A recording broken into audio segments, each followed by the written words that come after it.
Poder estar no ar. E comigo hoje, João Magalhães, presidente do Conselho do Grupo Primum. Muito obrigado por estar aqui conosco para compartilhar um pouco sobre a história de negócio do grupo educacional e que está num setor muito importante ligado à área de saúde e medicina, né? Então é um prazer recebê-lo aqui. Obrigado, André. O prazer é todo meu, é uma honra estar aqui com você. Eu queria aproveitar, e como a gente estava batendo um papo aqui antes, né? Nosso podcast, a gente também, além de contar boas histórias aqui, a gente também quer inspirar pessoas que estão entrando no mercado de trabalho e está muito ligado à tua área, que é a área educacional. E eu queria que você me contasse um pouco da tua trajetória, né, de trabalho e também falasse um pouco sobre o grupo educacional.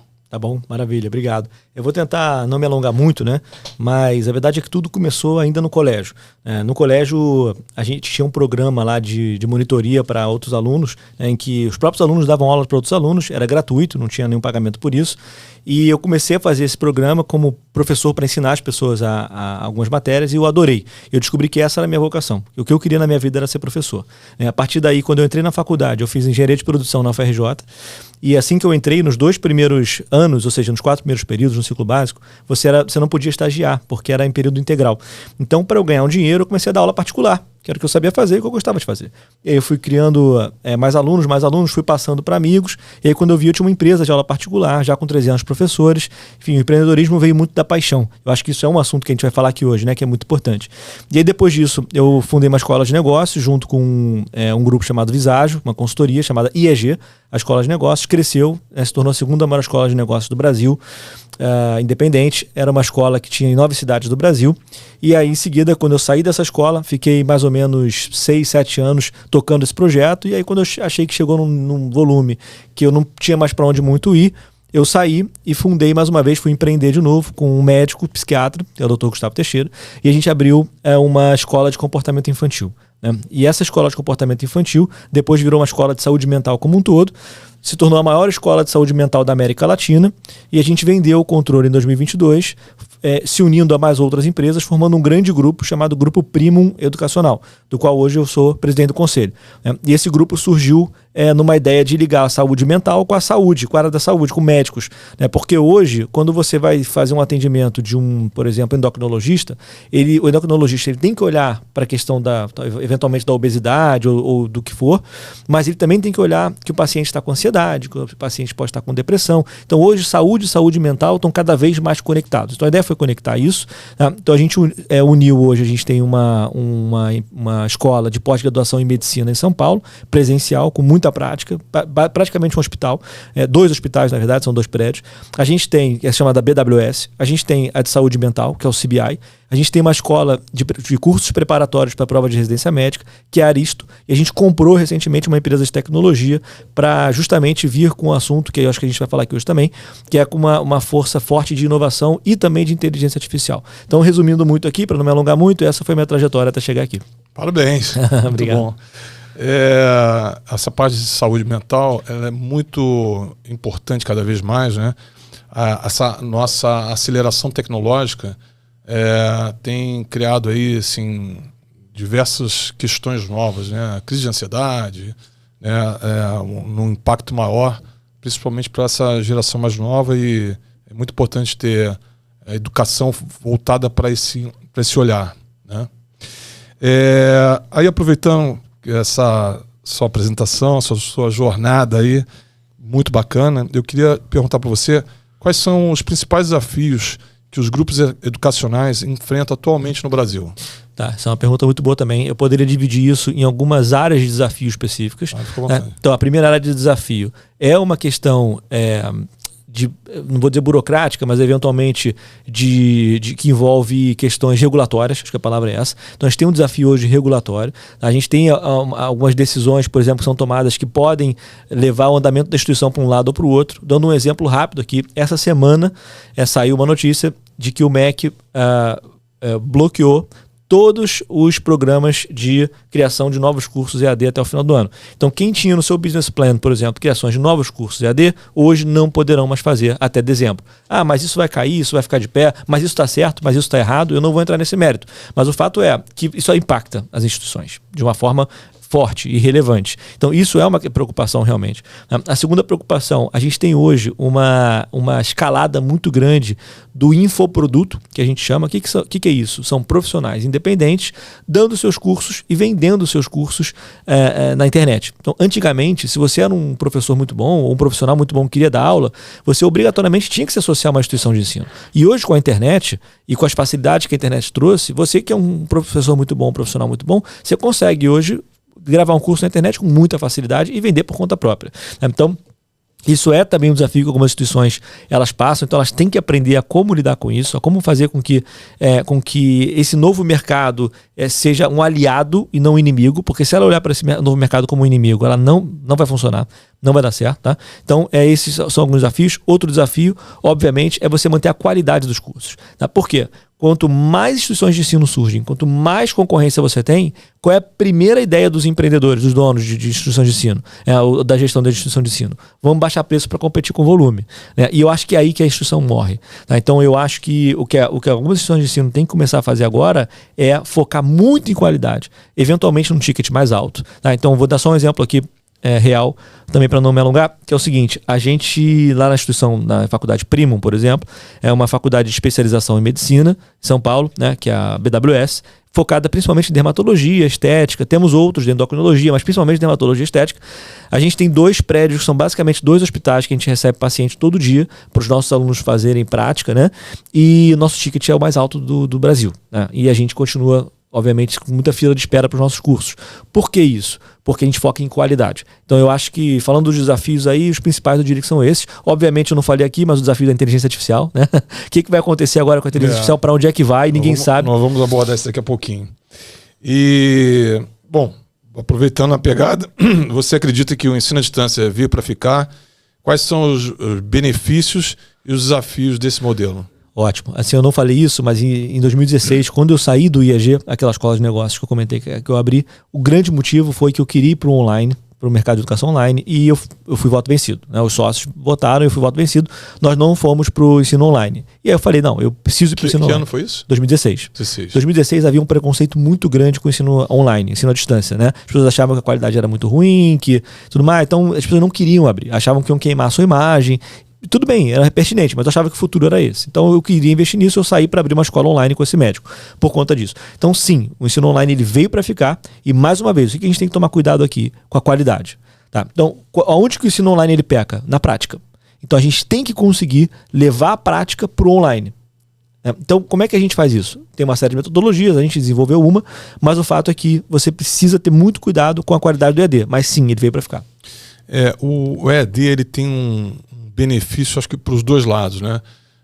Para o aluno, deslocamento hoje, tempo de deslocamento, a gente entendeu muito, a Covid ensinou muito, né? Ensinou. E custo, né? E para o lado da faculdade, do setor educacional, um grupo como o seu, também você consegue expandir a entrega do ensino, né? Para um universo muito maior. E imagino que também uma redução de custo de metro quadrado, e aí acaba tendo um ganho para os dois lados, né? Com certeza. Aí a gente fala quando você fala de transporte e deslocamento, quando a gente fala de cidades como Rio de Janeiro e São Paulo, acho que a gente entende muito bem isso que a gente está aqui hoje, né? Mas quando você fala de cidades muito distantes, de interior, muitas vezes a pessoa não teria acesso àquela informação. Então, quando a gente abriu um curso no CBI de saúde mental, né, com um pesquisador da Universidade da Califórnia de San Diego, você pensa quantos brasileiros de interior e de própria capital também, quantos brasileiros teriam a oportunidade de ouvir esse cara falar e conversar com ele ao vivo e ouvir como é que está a ponta da genética no autismo no mundo, porque o curso era sobre genética no autismo no mundo. Como é que você consegue isso? Você não consegue. E o online permite. Então, certamente é um ganha-ganha para todo mundo. Democratizou, né? Democratizou. Educação. Aí, ainda um pouco sobre isso, né? Qual o percentual atual dos alunos do seu grupo educacional que estão em ensino presencial versus o que está em ensino à distância? Legal. Hoje a gente deve ter alguma coisa como 50 mil alunos no total no grupo. Parte desses alunos são de saúde mental, parte desses alunos são médicos. Na medicina, nos médicos, 100% dos alunos são presenciais. porque a gente, na parte da medicina, preza muito pela prática, como eu falei há pouco, ambulatórios, atendimento, então 100% são presenciais. A gente tem alguma coisa que a gente chama de híbrido, mas a verdade é que o modelo híbrido ele não existe hoje, né, no MEC, não existe essa modalidade híbrida, ou é presencial ou é online. Por que a gente chama de híbrido? Porque, na verdade, é um curso presencial com uma sólida base teórica online, para o cara já chegar na aula sabendo aquilo, para que o debate seja muito mais rico. Então a aula deixa de ser expositiva e passa a ser um debate. Tá? Então a gente chama de híbrido, mas na verdade não é híbrido, é presencial. Na parte de saúde mental, 100% ou quase 100% dos alunos são online, à distância. Tá? Psicologia, psicólogos, terapeutas, enfim, uma série de profissionais da saúde mental. E eu diria que hoje, mais ou menos, a gente deve ter alguma coisa como 3 mil médicos no grupo, não, talvez um pouquinho mais, e o restante é profissional da saúde mental. Então, você estava falando aí de algumas áreas que praticamente 100% está no online, né? No ensino à distância. Mas isso aí é realmente porque mudou a forma do próprio aluno querer se conectar à instituição. Não quer mais ir no presencial. Não quer mais ir no presencial. Assim, alguns até precisam ir, dependendo da profissão, no próprio médico. Claro, Mas, de fato, acho que você tem um mercado muito grande, principalmente na parte de conceito, que ele não quer ir mais. Ele não quer mais chegar numa aula e olhar um professor lendo um PowerPoint. Ele não quer mais isso. Ele quer chegar na aula e fazer um debate, fazer uma experiência, fazer algo prático, uma microcirurgia, alguma coisa do tipo. Eu tenho até uma pergunta aqui sobre insegurança jurídica e falta de infraestrutura. Como é que se impacta o setor educacional? Você acabou de comentar aí sobre o MEC, né? Sim. Então, essa questão, assim, a indústria educacional, ela avançou muito rápido no entendimento dessas mudanças de ensino à distância, etc. E o MEC, as infraestruturas políticas, elas ficaram defasadas, ficaram para trás na velocidade que tinha que entregar as transformações? Talvez eu não dissesse que ela ficou para trás, eu não consigo avaliar isso de uma forma muito, muito assertiva, mas o que eu posso dizer é que hoje existem muitos desafios, sim, por conta de qualidade de cursos de EAD. Tá? Então, inclusive, um dos motivos pelo qual eu comentei agora que o MEC bloqueou os cursos EAD no Brasil, a criação de novos cursos EAD no Brasil até o final do ano, um dos motivos é esse, porque eles achavam que estava uma expansão muito grande de cursos EAD e a qualidade estava muito ruim. Então, de alguma forma, eles querem buscar mecanismos de controle para garantir que a qualidade desse curso EAD sejam muito boas. E aí sim, eu acho que o MEC vai ter que correr um pouquinho atrás para conseguir fazer com que isso aconteça, porque de fato ficou muito solto. Né? Muitas abriram e você não tem controle disso. Você não sabe se as instituições estão de fato entregando alguma coisa de qualidade, se ela está controlando o que o aluno está assistindo, se é só o aluno pagou e recebeu o diploma. Então, assim, você precisa desse controle. E hoje a gente não tem. É isso. Então, eu até ia falar com você agora sobre essa abertura de inúmeras faculdades, medicina, cursos, etc. Quais são os prejuízos que você observa sobre o ponto de vista de entrega, né? Eu acho que é um pouco do que você está falando, né? Com certeza. E o que aconteceu agora, aconteceu também alguns anos atrás, se eu não me engano, em 2018, posso estar errando um ano para cima ou para baixo, mas se eu não me engano, em 2018, em que o governo bloqueou a abertura de qualquer faculdade de medicina no Brasil. Tá? Por quê? Justamente por isso. Ele achava que estavam abrindo muitas faculdades, o governo achava que a qualidade também não estava sendo muito bem controlada, e ele falou o seguinte: olha, agora não é mais o MEC que olha isso, agora é mais médicos. E aí bloqueou a abertura de qualquer faculdade de medicina no Brasil. Isso durou até esse ano. Só nesse ano, a gente está em 2024, só nesse ano é que o governo abriu de novo a possibilidade de abertura de novas instituições. Mas quando ele abriu agora, ele abriu da seguinte forma: olha, a gente vai abrir em lugares onde a relação número da população médicos é baixa, né? Ou seja, você tem muita gente para poucos médicos, normalmente cidades de interior. A instituição de ensino precisa já ter comprovadamente outras faculdades de medicina com nota alta no MEC, você precisa ter, e aí colocou lá vários pré-requisitos, uma situação financeira XYZ, para garantir que essas instituições de ensino que estão sendo abertas nesses lugares onde tem falta de médicos sejam instituições de qualidade. Então eu acho que o governo está cada vez mais, e aí quando eu digo o governo, eu não estou falando de uma política de governo, eu estou falando de uma política de Estado. Ou seja, quem bloqueou lá atrás foi o Temer. Tá? E aí você já teve Bolsonaro, já teve Lula. Então, eu não estou falando que um governo específico está fazendo ou não. Estou falando que o governo em geral, o Estado em geral, está seguindo a mesma trajetória independente de quem está no poder. Tá? Só para não parecer algo cunho político aqui. Não é. É de fato uma trajetória que está acontecendo. Então, o MEC está cada vez mais tomando cuidado com a questão da qualidade da educação. Isso é muito importante que não haja flutuações muito grandes, né, em troca de governo. Porque Enfim, senão o empresário não sabe como lidar, né? Exato. A gente já tem também aqui um outro ponto sobre a carga tributária, né? Sim. Como é que ela impacta aí o setor para o crescimento do setor? Tá. Então, essa também é uma pergunta boa. Assim, a carga tributária impacta em todos os setores, né? Não tem jeito. A gente acabou de ter uma reforma tributária que passou. Em geral, normalmente, o setor de educação tem um benefício maior do que os outros na carga tributária, mas mesmo assim ainda é muito alto, né? Então, se você olhar para algumas instituições de ensino, principalmente tradicionais ou que perduraram muito tempo no Brasil, você vai observar que elas são sem fins lucrativos, grande parte delas. Tá? Inclusive, uma das maiores faculdades de medicina do Brasil é sem fins lucrativos. Por que isso? Porque você normalmente tem um alívio tributário de carga muito grande. Isso faz também com que a faculdade tenda a prosperar mais, né?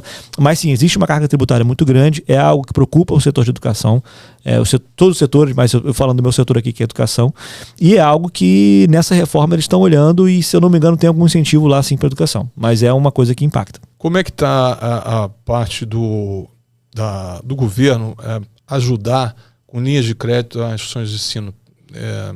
Tá assim, amigável ou tá muito difícil de, por exemplo, você quer, a tua área é uma área cara, né? Que é a área de saúde. Sim. Você tem 2 prédios em São Paulo para aulas presenciais. Perfeito. A gente vai falar um pouquinho mais para frente também sobre robótica, sobre tudo isso. Então, existe um investimento ali que demanda bastante capital. O governo tem linhas de crédito facilitadas ou realmente é uma batalha para você poder ter uma linha de crédito que vale a pena, né? Sim.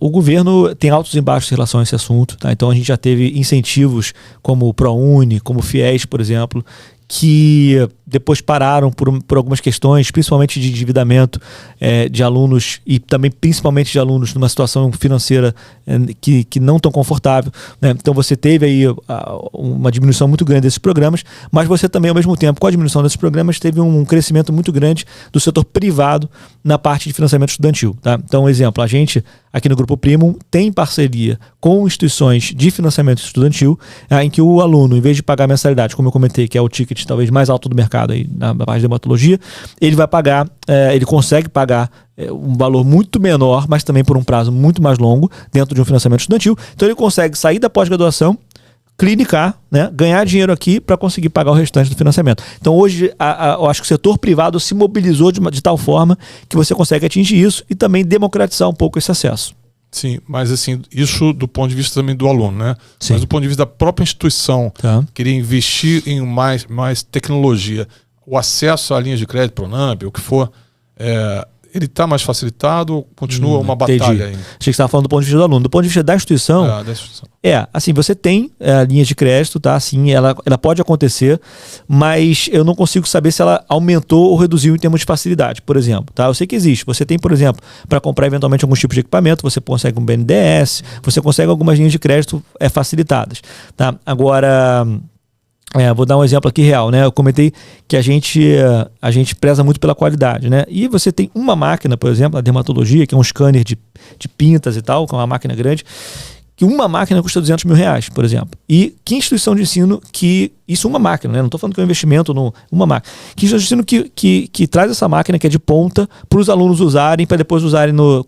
É difícil. A gente faz porque a gente consegue, porque a gente tem um ticket alto. A gente consegue fazer tudo de altíssima qualidade. Então, assim, para comprar uma máquina como essa, por exemplo, você tem uma possibilidade de financiamento, você tem possibilidades. Tem possibilidades. Agora, eu não consigo dizer como é que está a tendência disso hoje no mercado, porque a gente hoje não tem nenhum empréstimo, a gente nunca foi alavancado, tá? Então a gente não tem empréstimo, a gente não busca financiamento, então eu não consigo dizer exatamente como é que está isso hoje. Eu sei que existe. Bacana.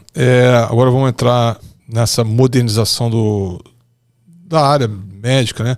Você acha que os robôs podem substituir os médicos no futuro e por quê?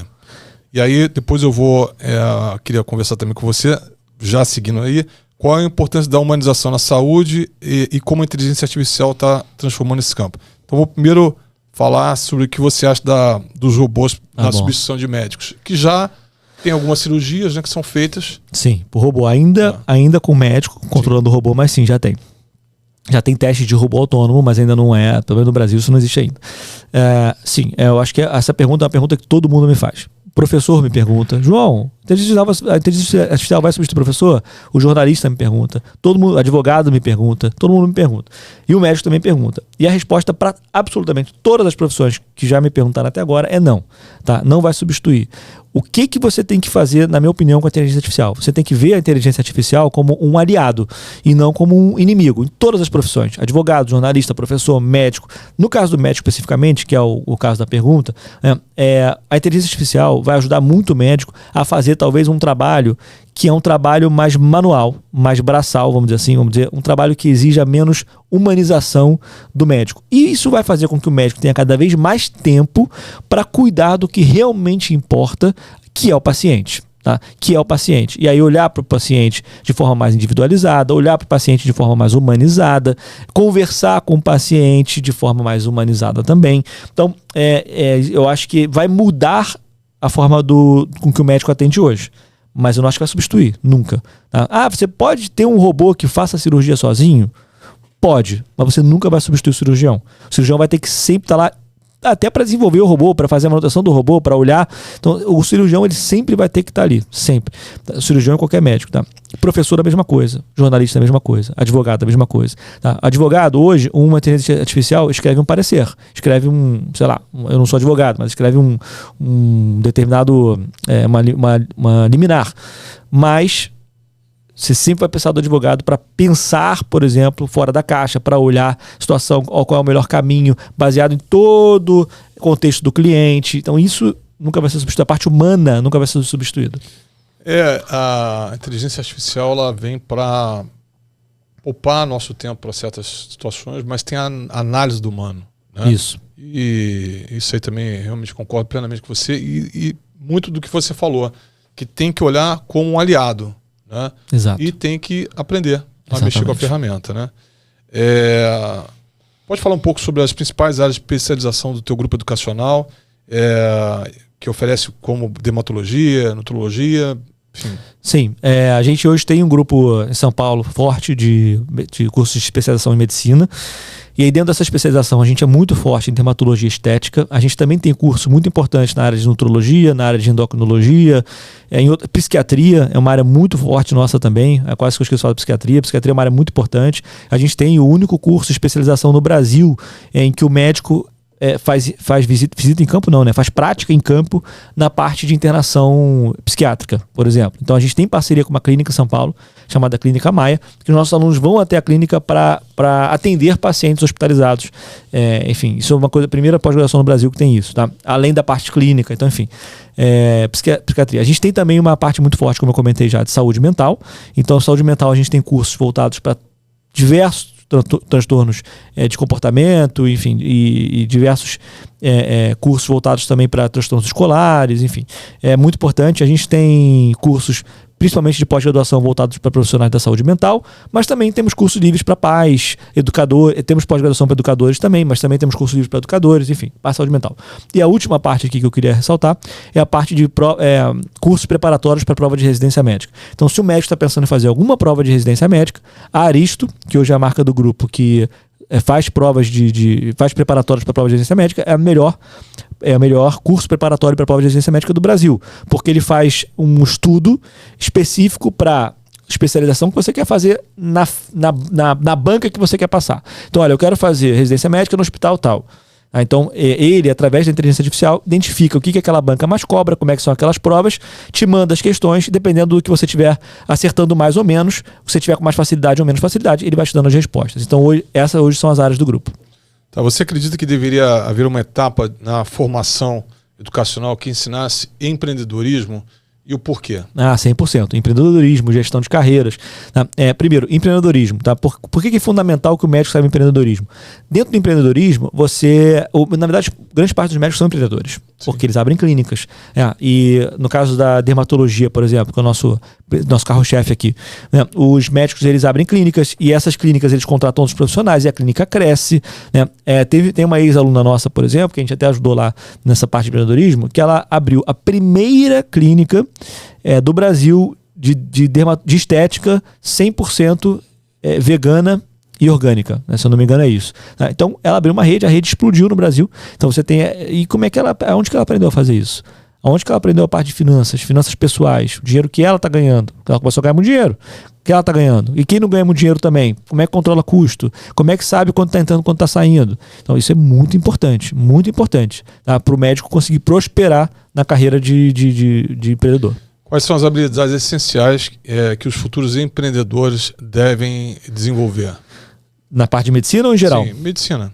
Na parte de medicina, eu diria que você precisa... essa é uma pergunta boa, tá? Você precisa ali primeiro saber executar. Acho que essa é uma parte importante. Finanças, acho que é uma parte fundamental. Mas finanças também é uma coisa que você, com o tempo, você consegue pessoas para te ajudar, tá? Mas você precisa entender. Senão até essas pessoas podem acabar te roubando, como já aconteceu em várias clínicas de médicos que eu conheço. Tá? Você precisa saber comunicação, isso é uma coisa muito importante. Você precisa saber negociação, isso é uma coisa muito importante. Você precisa saber, por exemplo, comunicação, negociação, empreendedorismo em geral. Eu acho que assim, são habilidades comportamentais fundamentais. Tá? Porque o médico ele tem uma parte técnica muito forte normalmente. Mas às vezes ele peca na parte comportamental, soft skills que a gente chama, né? Na parte comportamental. Então ele precisa se atualizar nisso daqui. Porque assim, ele desenvolve toda a capacidade dele realmente como médico, né? Mas é o que você falou, a maioria dos médicos que tem seus consultórios são empreendedores. E tem que ter esse conhecimento. Porque senão não consegue equilibrar receita, começa a misturar a receita do consultório com o que é dele, pessoal, e aí entra num momento de desalinhamento, né? Exatamente. Como a sua experiência em aceleradoras influenciou a sua visão sobre empreendedorismo e a educação? Tá. Quando eu comecei o IAG, né, um pouquinho antes disso, a gente participou de uma aceleradora e com isso eu vi vários negócios crescerem. Né? Então, por exemplo, a Stone, hoje acho que todo mundo conhece a Stone, do André, é o empreendedor que foi CEO da Stone durante quase toda a trajetória da Stone, nasceu lá nessa aceleradora, por exemplo. Então a gente tem algumas histórias bem legais lá. E na aceleradora você percebe algumas coisas que são muito importantes no empreendedor, dentre elas resiliência, né? Dentre elas, parece clichê, mas não é. Cara, paixão. Então, assim, se você tá empreendendo num setor que você não gosta, vai ser muito mais difícil de dar certo do que você estiver empreendendo num setor que é a sua paixão, que é aquilo que você acha que nasceu para fazer, como no meu caso foi a educação, né? Como podem ser outras coisas diferentes disso, medicina, por exemplo. Então, eu aprendi realmente algumas coisas ali que fizeram muita diferença para mim, e eu recomendo, de fato, que médicos, profissionais que querem empreender, advogados, que querem empreender, que querem se tornar autônomos, mas também criar empresas, clínicas, escritórios de direito, que se especializem em empreendedorismo, porque assim, vocês não sabem o que vocês vão passar para criar isso, tá? E vocês precisam saber. Então, acho que é muito por aí. Você falou um tema muito interessante no começo, né? Falando sobre os cursos que apareceram na internet, né? Infoprodutos. Isso. E você chamou atenção, inclusive, porque isso criou um novo mercado, né? Sim. De uma forma rápida e cresceu muito. Isso criou uma competição com as unidades, faculdades, instituições de ensino que são especializadas de verdade, né? Que tem todo um critério rigoroso ali do MEC. Exato. Né? Um olhar do MEC ali, auditando. E como é que está esse novo profissional que está se formando através de um infoproduto? Ótima pergunta.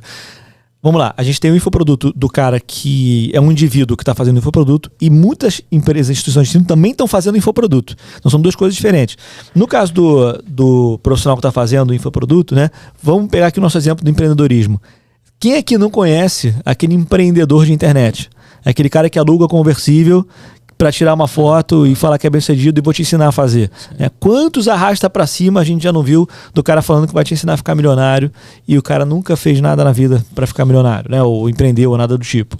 Então, assim, de fato é muito difícil você ter um crivo de qualidade aqui nesse novo mercado.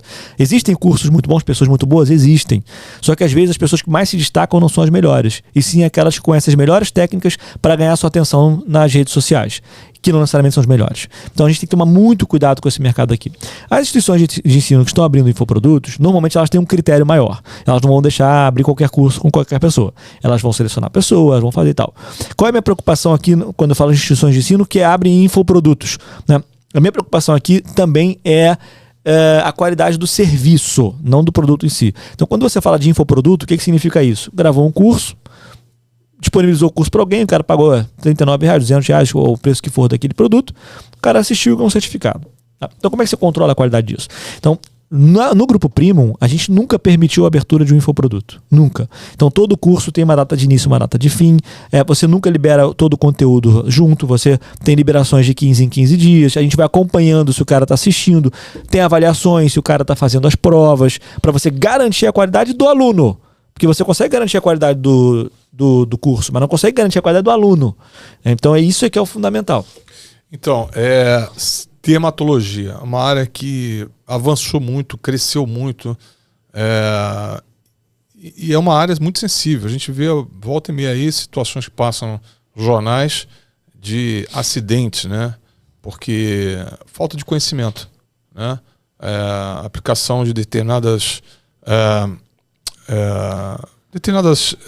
procedimentos que derivam... Outro dia eu vi um procedimento que teria que ser feito provavelmente numa sala preparada com oxigênio, e a pessoa teve um infarto e morreu. Nossa. Né?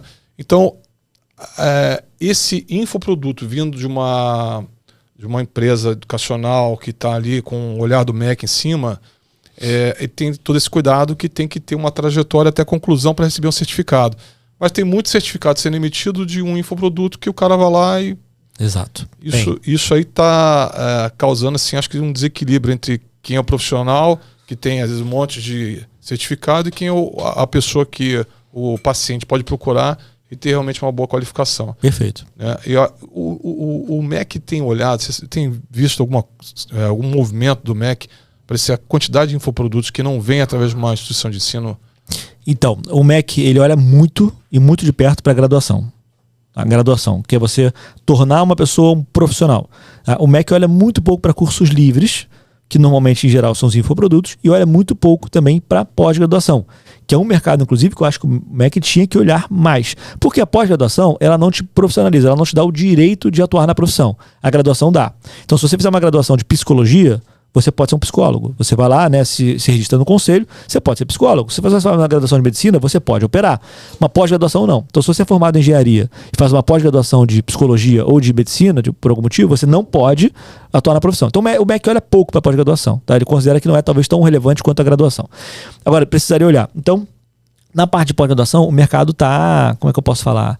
É uma palavra... Enfim, o mercado está Tá ruim porque tem muita gente fazendo muita coisa errada ruim mesmo, vendendo certificado, e a gente não consegue olhar para isso. O MEC não consegue olhar para isso, tá? Então, graduação, mestrado, doutorado, o MEC olha muito de perto. Pós-graduação, curso livre, não. Quais são as tendências futuras para o setor da educação continuada em saúde no Brasil?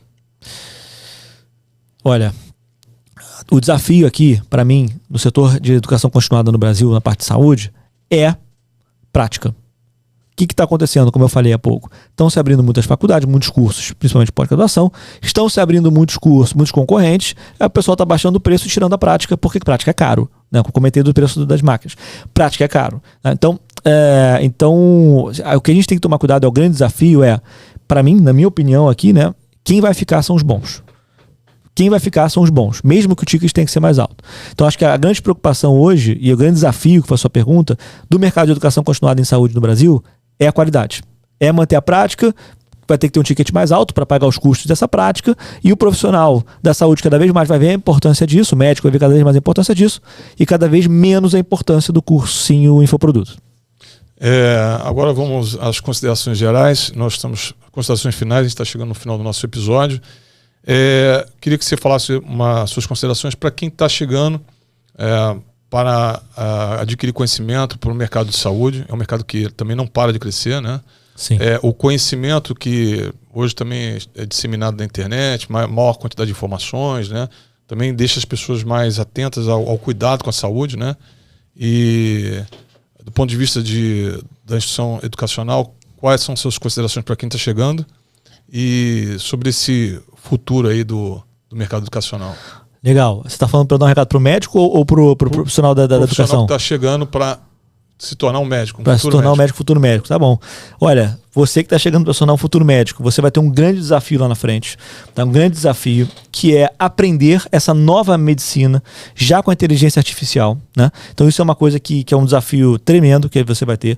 Algumas pessoas estão falando sobre a uberização de médicos. O que significa isso? Quando você tem muito médico, muita competição, planos de saúde pagando pouquíssimo para esses médicos, você acaba tendo uma uberização dos médicos no sentido de, cara, vou ver aqui qual é mais barato, vou qualquer um e tal. Eu, João, acho que isso não vai acontecer. Tá? Eu acho que a medicina é um campo nobre, extremamente nobre e importante para as pessoas. Então, acho que a uberização dos médicos, apesar de estar sendo muito falado, não vai acontecer, mas você vai sim enfrentar grandes desafios de aprender a ser médico. Tá? Porque você aprender a fazer uma cirurgia, aprender a diagnosticar alguma doença, um câncer, alguma coisa, você vai conseguir também. Agora, você aprender a ser um médico, a sentar numa cadeira na frente de um paciente e lidar com ele de forma humana, esse é o aprendizado, esse é o desafio, que na minha opinião, do dia zero que você decidiu virar médico, você pode estar no ensino médio, você pode estar na faculdade, você pode estar até formado, você pode até ser mais velho. Eu começaria do dia zero a estudar competências humanas, competências comportamentais, porque o médico vai precisar disso num futuro muito próximo. Então acho que o grande desafio para o médico é esse. Bacana. João, agora a pergunta final, que eu faço sempre aqui no meu podcast, o que é o poder para o empresário e o que é o poder do ponto de vista aí do João Magalhães? O que é o poder, né? Essa é uma pergunta muito interessante e eu acho que é uma pergunta que muda também de pessoa para pessoa, de empresa para empresa e de tempo em tempo também. Né? Mas o que eu percebo é o seguinte, grande parte das pessoas veem o poder como dinheiro. Simples, né? Mais dinheiro, mais poder. Por quê? A pessoa pensa assim, com dinheiro eu posso comprar meu jato, eu posso viajar, eu tenho mais poder, eu posso mais coisas.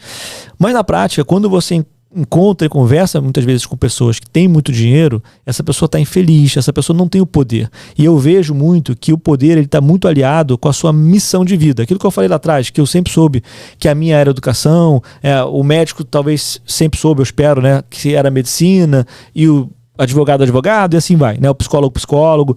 Então, eu acho que o poder está em você encontrar a sua missão de vida e você conseguir atuar e fazer aquela tua missão com maestria, tá? Com uma boa performance. Eu acho que isso é o grande poder do ser humano. O dinheiro é importante, mas é consequência. Se você faz o que você gosta e faz bem feito, o dinheiro vem, flui para você, né, por motivos óbvios. Né? Então, o dinheiro flui para você. E do ponto de vista aí de empresa, agora falando como João empresário, aqui em instituição de ensino, né, eu acho que o nosso grande poder é transformar pessoas na educação. Então, você vê uma pessoa entrando numa sala de aula, você vê uma pessoa saindo da sala de aula, né, ela tinha uma trajetória de vida. Ela simplesmente muda a trajetória de vida dela e ela se transforma como pessoa, transforma o caminho dela muitas vezes. Então, essa transformação, inclusive, para ajudar essa pessoa a encontrar a missão de vida dela. Vou dar um exemplo real. Eu já dei muita aula de empreendedorismo lá atrás. Eu já entrei em sala de empreendedorismo em que pessoas ali desistiram de ser empreendedor depois da aula. Ótimo, ajudei muito aquela pessoa. Muito, senão ela vai ficar 10 anos batendo cabeça. Não era aquilo que ela queria, cara. Já teve uma pessoa numa aula de empreendedorismo minha que ela saiu, depois eu encontrei com ela um tempo, foi uma ótima aluna até. E aí eu falei, ei, como é que você tá e tal? Ela fez concurso público. E estava super feliz, porque ela descobriu que naquele concurso específico que ela fez era a missão de vida dela. Então você transformar as pessoas para ajudá-las a alcançar a missão de vida delas com maestria, eu acho que essa é o grande poder. Não sei se essa definição de poder aí você sabe muito mais do que eu sobre isso, mas eu acho que o grande poder da instituição de ensino é esse, é linkar pessoas certas com as pessoas certas, ajudar a pessoa a fazer com maestria, a missão de vida, e acho que a missão de vida do João e das pessoas, o poder nas pessoas físicas e no João é, de fato, você fazer aquilo que você gosta de fazer, a sua missão de vida de maneira bem feita. Muito bom. Transformar pessoas é extremamente importante. A área que a tua instituição atua é fundamental para o país. E saúde é poder também. Né? Certo. Bom, eu agradeço quem assistiu o nosso episódio até o final. Foi muito bacana a nossa conversa. Fiquei muito feliz de estar com o João Magalhães. Eu Deu também. uma aula aqui sobre empreendedorismo. A sua trajetória profissional obrigado. É brilhante. Obrigado, André. Um prazer. Inspiradora. Obrigado, André. Foi um prazer imenso. Uma honra estar aqui. Obrigado pelo convite. Um abraço. Tchau, tchau. Até a próxima. Tchau, tchau.